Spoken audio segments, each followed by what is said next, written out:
Hi friends, welcome back to our journey to become the industry ready professional and to show the professional impact on our career. In today's session, we will see the first pillar of our 5 year system, that is SIRI. What does it mean? It means SORT. Okay. Why it is called as first step in the 5 years pillar? Because unless we don't know what is not required, what is not needed, we cannot remove it. We cannot clean the space. Just Ganpati किंवा गणेश चतुर्थीच्या आधी किंवा दिवाळीच्या आधीचा आपल्या घरातली क्लिनिंगची concept आठवा. आई नेहमी सांगते की माळ्यावर चढ आणि सगळा काय असेल तो कचरा खाली टाक, आपण त्यातलं सॉर्टिंग करू आणि जे नको आहे ते बाहेर टाकून देऊ. बरोबर आहे. हीच कॉन्सेप्ट आपल्याला आपल्या इंडस्ट्रीमध्ये सुद्धा वापरावी लागते. सपोज तुम्ही एखाद्या इंडस्ट्रीमध्ये जॉबला लागलेला आहात आणि त्या फ्लोअरवरती तुम्ही बघताय की खूप सारं मटेरियल आणून ठेवलेलं आहे. याचे खूप तोटे असतात बरं का. फॉर एक्झाम्पल, आता खूप सारं मटेरियल आणून ठेवलेलं आहे, जे रॉ मटेरियल तुम्हाला लागणार आहे ते आणून ठेवलेलं आहे आणि ते रॉ मटेरियल असं आहे की ते भरपूर वेगवेगळ्या प्रोडक्टसाठी लागणारं रॉ मटेरियल आहे. बरोबर. आणि आता तुम्हाला त्यातला एक प्रोडक्ट XYZ प्रोडक्ट मॅन्युफॅक्चरिंग सुरू करायचंय. मग तुम्ही त्या फ्लोअरकडे बघितलं तर अरे बापरे, फार मटेरियल आहे इथं, तर केवढंच काय मटेरियल आणून ठेवलेलं आहे. बरोबर. And there is no identification. I need to go and check each container किंवा इच मटेरियल फॉर लेबल. कुठलं रॉ मटेरियल कशासाठी आलंय, कुठल्या प्रोडक्टच्या मॅन्युफॅक्चरिंगसाठी वापरलं जाणार आहे. बरोबर. आता ह्या सगळ्या सॉर्टिंग मध्ये म्हणजे शोधण्यात किती वेळ जाणार आहे, आपला सॉर्ट करायला किती वेळ लागेल. बरोबर आहे. आणि त्यामध्ये जर एक चूक झाली, जे 5 रॉ मटेरियल मला त्या प्रोडक्टच्या मॅन्युफॅक्चरिंगसाठी घ्यायचे होते त्यातलं मी जर का एक चुकीचं रॉ मटेरियल आणलं, काय होईल. सपोज जर तुमचं फील्ड कुठलं असेल, केमिकल असेल, मेकॅनिकल असेल, काही असेल, तर ते जेव्हा तुम्ही एखादा प्रोडक्ट, एखादं मटेरियल घेऊन याल मॅन्युफॅक्चरिंगसाठी आणि त्या प्रोडक्टसाठी ते रॉ मटेरियल लागणारच नाहीये, चुकीचं रॉ मटेरियल तुम्ही त्यात टाकलं, काय होईल. येतंय का लक्षात. काय होणार आहे, पूर्णपणे त्या प्रोडक्टची क्वालिटी कॉम्प्रोमाइज होणार आहे. आणि जर सपोज ते दोन पदार्थ एकमेकासोबत कॉम्पॅटिबल नसतील तर सेफ्टी इन्सिडेंट सुद्धा होऊ शकतो. आपल्या किचन मधलंच उदाहरण बघू शकता. कधी आपली आई जेव्हा काही तळत असते ना, तेव्हा बघायचं, आई सांगते पाणी लांब ठेव कढईपासून. पाण्याकडे अजिबात कोणी जायचं नाही. का नाही जायचं म्हणून सांगते, तर पाणी जर तेलात, गरम तेलामध्ये पडलं तर तिथं फायर लागण्याचे चान्सेस असतात म्हणून सांगते. बरोबर. म्हणजे त्या जी तळण्याची जी प्रोसेस आहे, जो प्रोडक्ट ती बनवते तळून, त्यासाठी पाणी हे लागणारं रॉ मटेरियल आहे का, नाहीये. मग जर तिथं सगळं क्लटर्ड असेल, जागा किचनमध्ये जागाच नसेल, सगळं सामान असं भरून ठेवलंय, अस्ताव्यस्त आहे, आणि बरोबर त्या कढईच्या शेजारीच पाण्याचा जार असेल, तर काय होईल. 2 तास पाणी प्यायला मिळणार नाही कुणाला, जोपर्यंत तळायचं काम चालू आहे. म्हणजे ह्या गोष्टी बघा, आपल्या घरातूनच आपण या गोष्टी शिकल्या पाहिजेत. ऑब्झर्वेशन आपलं घरापासून सुरुवात झाली पाहिजे. म्हणून आपण आज हे 5 इयर्सचा पहिला पिलार बघणार आहोत, सॉर्टिंग. कारण सॉर्टिंग केल्यामुळं आपला 50% टास्क कमी होतो. कारण आपल्याला कुठलीही गोष्ट शोधावी लागत. बरोबर. Okay. Let us see what all things we are going to see in today's session. What is today's agenda? The red tagging system. म्हणजे काय करायचं आपल्याला शिकायचंय, तर आपण कुठल्या पद्धतीनं सॉर्टिंग करणार आहोत. तर जो मटेरियल असो किंवा जी गोष्ट असेल जी आपल्याला लागणारी नाहीये, त्या गोष्टीला आपण एक रेड टॅग लावून ठेवणार आहोत. आणि आपण बघणार आहोत की ती गोष्ट आपल्याला किती वेळ लागलेली नाहीये, किती वेळ आपण त्या गोष्टीकडे बघितलेलं सुद्धा नाहीये. आणि जर मग आपण त्या गोष्टीकडे भरपूर वेळ झाला बघितलेलंच नाहीये, ती गोष्ट वापरलेलीच नाहीये, तर खरंच पुढची स्टेप आहे ती नेसेसरी आहे का आपल्याला, ती लागणारी गोष्ट आहे का आपल्याला, की ती अननेसेसरी गोष्ट आहे. आजच्या घडीला किंवा इथून पुढे ती गोष्ट मला लागणार आहे का, हे आपल्याला अनालिसिस करायचं आहे. आणि त्याच्यानंतर आपल्याला त्या अननेसेसरी गोष्टी असतील त्या आपल्याला टाकून द्यायच्या आहेत. आणि ह्याच्यामुळं काय होणार आहे तर मॅक्सिमायझिंग फ्लोअर एरिया. बरोबर. आता तिथं जे 7-8 प्रोडक्टचे जे काही रॉ मटेरियल आणून ठेवले होते त्यातले मला लागणारे किती आहेत, पुढच्या आठवड्याभरामध्ये मला 5 प्रोडक्ट मॅन्युफॅक्चरिंग करायचे आहेत.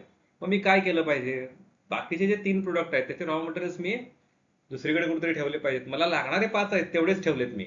आणि ते सुद्धा आपण पुढच्या स्टेपमध्ये बघणार आहोत, कशा पद्धतीने ठेवायचे हे आपण पुढच्या स्टेपमध्ये बघणार आहोत. बरोबर.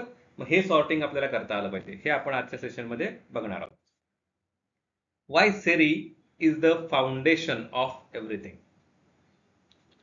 कुठलंही वर्क स्पेस घ्या, कुठलंही असू दे, तुमचं अभ्यासाचं टेबल जरी घेतलं तरी ते डिझाईन जे बनवलेलं आहे, कोणी बनवताना डिझाईन त्यानं डिझाईन बनवताना क्लटर्ड बनवलेलं नाहीये, त्याला आपण बाय डिफॉल्ट क्लटर बनवलेलं आहे. आपण डिसिप्लिन राहत नाही आहोत. आपण काय करतोय, आपल्या टेबलवरती काहीही आणून ठेवतो, जे काही मिळेल ते आपण आपल्या टेबलवरती आणून ठेवतो. बरं, आपण आणून ठेवल्यामुळे काय होतं, त्या टेबलची किंमतच संपून जाते आणि मग घरातले पण त्या टेबलवर काही आणून ठेवायला सुरुवात करतात. आणि मग जेव्हा आपल्याला खरंच काम करायचं असतं तेव्हा आपण लॅपटॉप शोधत असतो आपल्या टेबलवरचा, किंवा आपली वही शोधत असतो आपल्या टेबलवरती. आणि त्याच्यामध्ये काय काय असतं त्या टेबलवरती, पप्पांच्या डायऱ्या असतात, आईचं काहीतरी सामान असतं, ताईच्या अभ्यासाचं आणून ठेवलं असतं तिनं, बापरे. आणि त्यात आपल्या वह्या शोधायच्या. वही शोधण्यातच 1 तास निघून गेला. ती लहान मुलांची कविता ना, वही शोधण्यात 1 तास गेला, मी नाही अभ्यास केला. बरोबर, असा विषय होतो. म्हणून आपल्याला सॉर्टिंग महत्वाचं आहे. आपला जो काही वर्क स्पेस असेल तो आपल्याला सॉर्ट करता आला पाहिजे. म्हणून खाली एक की नोट दिलेली आहे स्लाइड मध्ये. The core transformation Siri is called as a core transformation. A cluttered workspace signals a cluttered process. Siri forces you to confront what is truly needed. या स्टेपमध्ये आपल्याला काय कळतं, खरंच काय गरजेचं आहे ही गोष्ट आपल्याला लक्षात येते ह्या स्टेपमध्ये. म्हणून या स्टेपला काय म्हटलेलं आहे तर कोर ट्रान्सफॉर्मेशन म्हटलेलं आहे. बरोबर. आणि जेव्हा आपल्याला कळतं की खरंच काय गरजेचं आहे, तेव्हा आपल्या ज्या काही पुढच्या प्रोसेस आहेत त्या सगळ्या प्रोसेसचा जो काही इम्पॅक्ट आहे, जी काही एफिशियन्सी आहे ती चेंज होते, ती वाढते. बरोबर. आता आपण बघणार आहोत 3 कोर प्रिन्सिपल ऑफ सेरी किंवा सॉर्टिंग. पहिली स्टेप काय आहे तर आयडेंटिफाय, दुसरी काय आहे तर क्लासिफाय, आणि तिसरी काय आहे तर एलिमिनेट. पहिली step identify. Audit every item in your work space and ask, कुठलीही गोष्ट असू दे. मी ही वही घेतली, मी जेव्हा ऑडिट करतोय माझ्या टेबलचं तेव्हा मी वही घेतली आणि मी काय विचारला पाहिजे प्रश्न, इज धिस युज्ड. मग मी त्यासाठी मला बघावं लागेल आत. ओके, मग ह्याच्यामध्ये मी लिहिलेलं आहे. कधी लिहिलेलं आहे, लास्ट 2 वर्षांपूर्वी लिहिलेलं आहे. मग ही वही मला लागणार आहे का आता, नाही लागणार आहे ना. मग ह्याच्यामध्ये पानं शिल्लक आहेत का, ब्लँक पेजेस आहेत का, ओके आहेत. म्हणजे ही वही मी वापरू शकतो. आता ह्या वहीमध्ये पानच शिल्लक नाहीयेत आणि मी लास्ट ह्या वहीमध्ये 2 वर्षापूर्वी काहीतरी लिहिलेलं आहे. मग ही वहीची गरज आहे का मला आता, ही वही मी रद्दीला देऊ शकतो का. बरं, ह्याच्यामध्ये ज्या नोट्स आहेत त्या नोट्स महत्वाच्या असतील मग. बरोबर, क्लासिफाय मध्ये आलो होतो आपण. ही जे काही नोट्स आहेत त्याच्यामध्ये ह्या महत्वाच्या आहेत, पण त्या कधी लागतात मला, तर मी एखाद्या प्रोजेक्टवरती स्पेसिफिकली ह्या एक स्पेसिफिक टाईपच्या प्रोडक्टवरती काम करतो तेव्हा मला या नोट्स लागतात. मग मी आता ही वही टेबलवरती इथंच ठेवण्यात अर्थ आहे का काही. तो प्रोजेक्ट स्पेसिफिक टाईपचा मला कधी मिळेल तेव्हा मला माझ्यासाठी ही वही उपयोगाची आहे. बरोबर आहे. मग या वहीचं मी काय केलं पाहिजे, हिला आर्कायव्हल मध्ये ठेवली पाहिजे. ही माझ्या टेबलवरती अननेसेसरी असण्याची गरज नाही. बरोबर, म्हणजे ही अननेसेसरी झाली माझ्यासाठी. आता जर ही वही, या वहीमध्ये ज्या नोट्स आहेत त्या मला रोजच्या रोज लागतात, तर ही वही माझ्या इथं टेबलवरती माझ्या हाताजवळ असणं गरजेचं आहे. मग हे झालं क्लासिफिकेशन आणि एलिमिनेशन. थर्ड स्टेप, मगाशी आपण बघितलं जर ही वही मला महिन्यातून किंवा 2 महिन्यातून एकदा लागणारी असेल तर मी काय केलं पाहिजे, हिला मी कपाटात ठेवून दिली पाहिजे. आणि जर मला ही वही कधीच लागणार नसेल तर मी ही रद्दीत दिली पाहिजे. आणि जर ही रोज लागणारी असेल तर yes, this notebook deserves a space, a dedicated space on my table. हे एक उदाहरण झालं. अशा पद्धतीने आपल्याला प्रत्येक स्टेप इव्हॅल्युएट करता आली पाहिजे. ओके. आता रेड टॅगिंग सिस्टमची प्रोसिजर कशी आहे ही या ठिकाणी दिलेली आहे, बरोबर. मग आता मी इथं बघतोय माझ्या टेबलवरती काय काय आहे, तर माऊस आहे, माऊस पॅड आहे, मग एक काहीतरी बुक आहे, बाकीच्या माझ्या 2 डायऱ्या आहेत. मग 2 डायऱ्यांची खरंच मला गरज आहे का, बरोबर आहे, मग त्यातली मला 2 डायऱ्यांची गरज नाही, मग मी त्या डायऱ्यांना काय करून टाकणार, रेड टॅग लावून टाकणार, बरोबर. आता मी त्या सगळ्या ज्या ज्या गोष्टी नको आहेत मला किंवा लागणाऱ्या नसू शकतात त्यांना मी काय करून ठेवणार, रेड टॅग लावून ठेवणार. आता इथे छोटंसं टेबल आहे त्याच्यामुळे जास्त सामान नाहीये, पण तुमच्या वर्कस्पेसमध्ये तुम्हाला हे बघावं लागेल कुठल्या कुठल्या गोष्टींची मला गरज नाहीये, त्या सगळ्या गोष्टींना रेड टॅग लावून ठेवायचं. पहिल्यांदा आपण रेड टॅग लावून ठेवणार. पहिल्या स्टेपमध्ये आपण इव्हॅल्युएट करत नाही आहोत, पहिल्यांदा आपण काय करणार आहोत, रेड टॅग लावून ठेवणार. बरं, तो रेड टॅग लावून झाल्यानंतर मग आपण प्रत्येक गोष्टीचा इंटरव्ह्यू घेणार आहोत. आता हीच प्रोसेस आपल्या इंटरव्ह्यूसाठी सुद्धा वापरली जाते. आला मुद्दा ओघात म्हणून त्याचं उदाहरण पण घेऊ आपण इथे. काय करतात, पहिल्यांदा जेव्हा एखाद्या नोकरीची जाहिरात किंवा एखाद्या नोकरीची ऍडव्हर्टाइजमेंट येते तेव्हा तिथं 100 ऍप्लिकेशन जमा होतात, बरोबर. मग ते 100 लोकांचा इंटरव्ह्यू घेतात का हो, नाही घेत. तर ते काय करतात, रेड टॅग करतात की त्यातले 10 ते 15 मुलांचे रिझ्युमे ते सिलेक्ट करतात, ऍप्लिकेशन ते सिलेक्ट करतात सगळ्यांचं चेक करून ऍप्लिकेशन, आणि 85 ऍप्लिकेशन ते डिस्कार्ड करतात.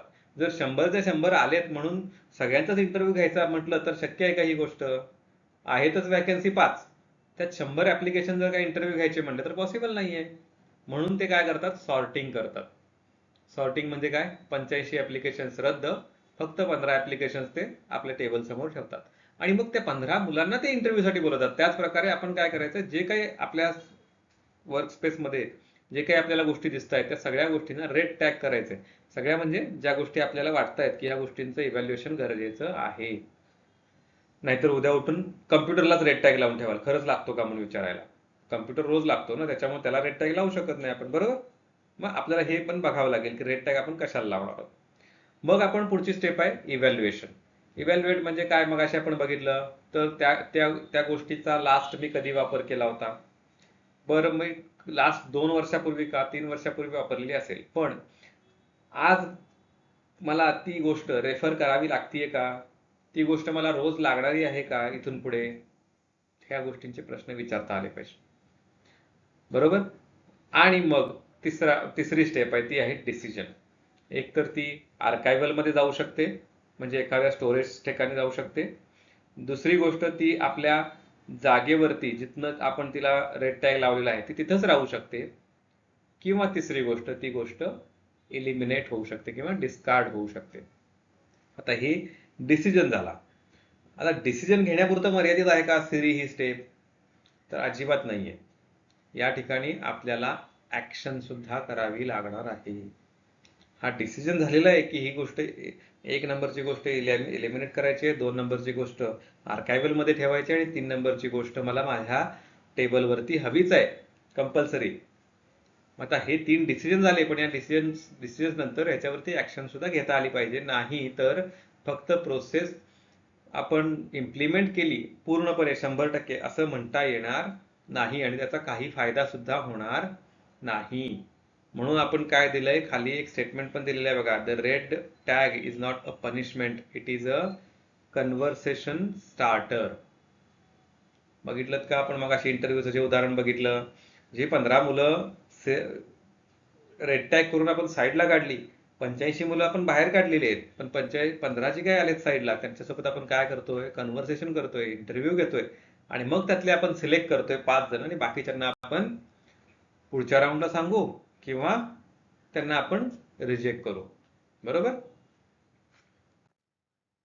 आता एका कंपनीच्या प्लांट मॅनेजरनी दिलेला हा रिस्पॉन्स आहे, जेव्हा त्यांनी ही स्टेप त्यांच्या फ्लोअरवरती इम्प्लिमेंट केली होती एका ऑटोमोटिव्ह कॉम्पोनंट मॅन्युफॅक्चररचे ते प्लांट मॅनेजर आहेत. त्यांनी काय स्टेटमेंट दिलेलं आहे की we found that 30% of everything on our shop floor had not been touched in over 6 months. Red tagging gave us the courage to move it out, and that single decision freed up an entire SL we now use for staging.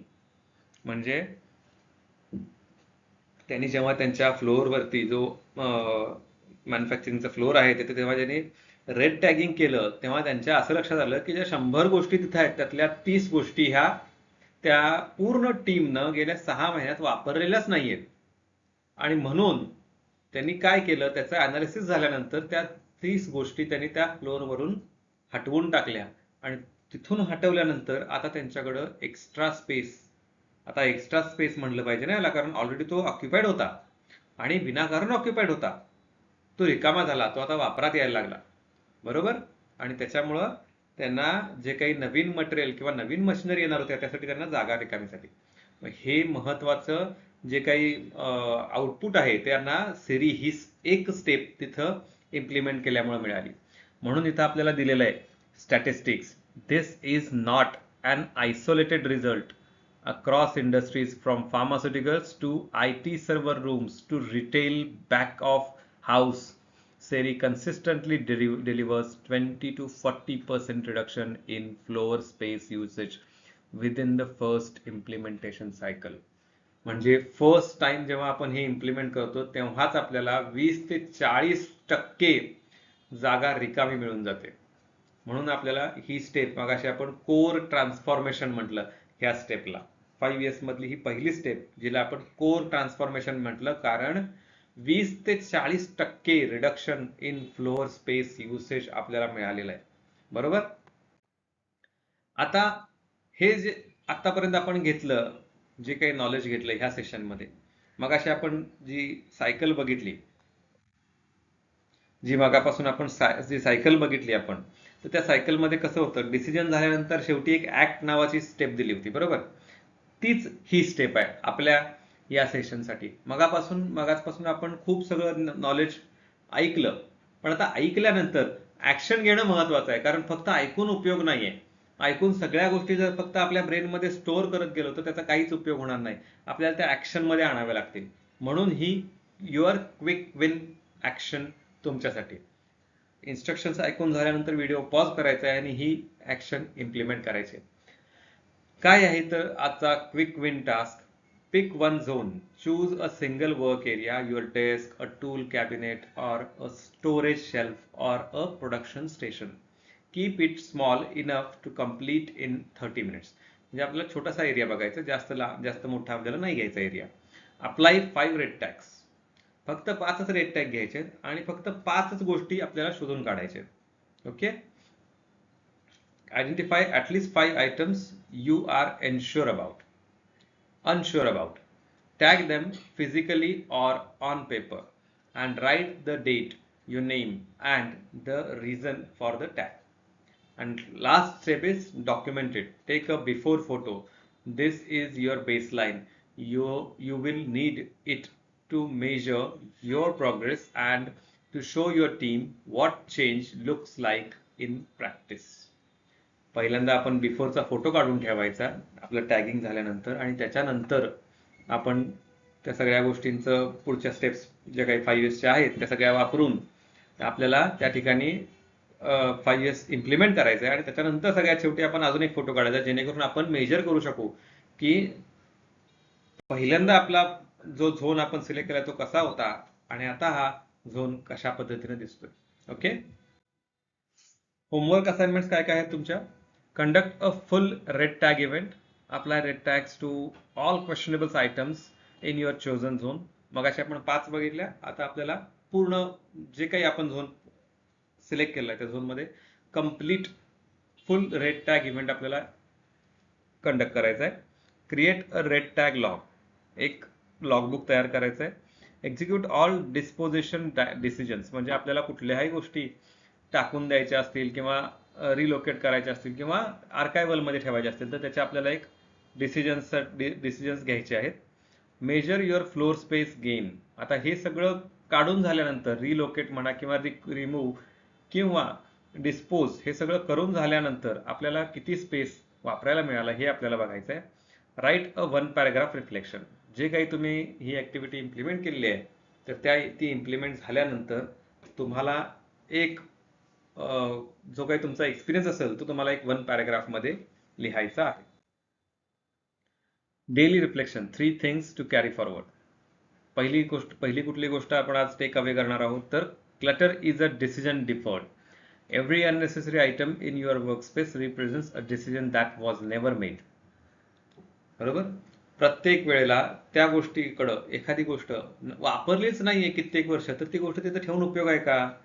बरं ती जागा आपली व्यापून ठेवते की नाही विनाकारण, मग आपल्याला तिथे डिसिजन घेता आला पाहिजे. Okay. Siri forces that decision and that is where improvement begins. Red tags start conversations, not conflicts. The red tag is a neutral visual tool.